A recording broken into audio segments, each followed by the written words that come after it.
Hey friend, what's your impression? What's my impression of what, Hugh? Of you? Well, I suppose we could talk about that, but wouldn't you rather we talk about you? What is your impression?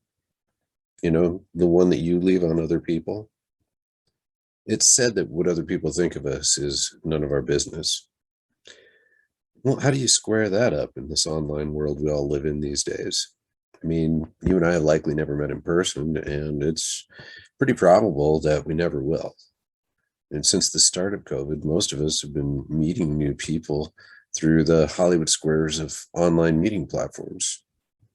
Our reliance on social networking apps to meet and create connections with others is at an all time high. And along with it, the recipe for disaster.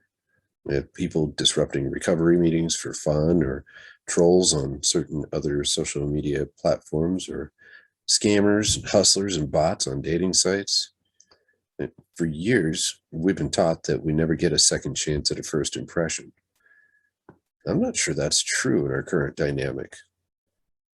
When you first encounter someone on a digital platform or view a profile, does that stick with you the same way as if you'd met that person in the kinetic 3D world? As we've sort of emerged from isolation or imprisonment, depending on how you view things, have you had occasion to meet with someone in real life that you'd previously only seen as a square or a profile pic or a voice? How accurate was your impression? How accurate do you think their impression was of you? Were you taller or shorter, more or less attractive or charming? Did you smell better or did they?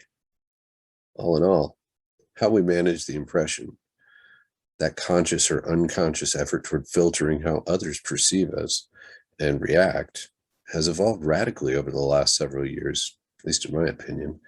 And I'm pretty sure that it's accelerated in 2020 and 2021.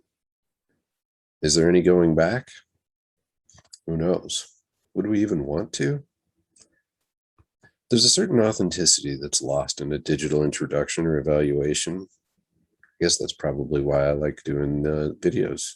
Gives you a sense of who and how I am. But all the same, we're insulated from some of the risk of that initial kinetic experience. And at what cost?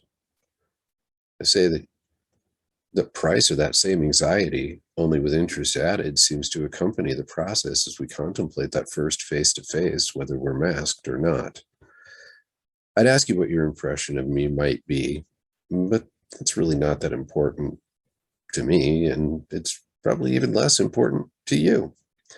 I'd have you consider that the avatar we've given each other is so filtered by the process of content creation and subsequent perception and interpretation that it's virtually meaningless, unintended. So, what then are we to do?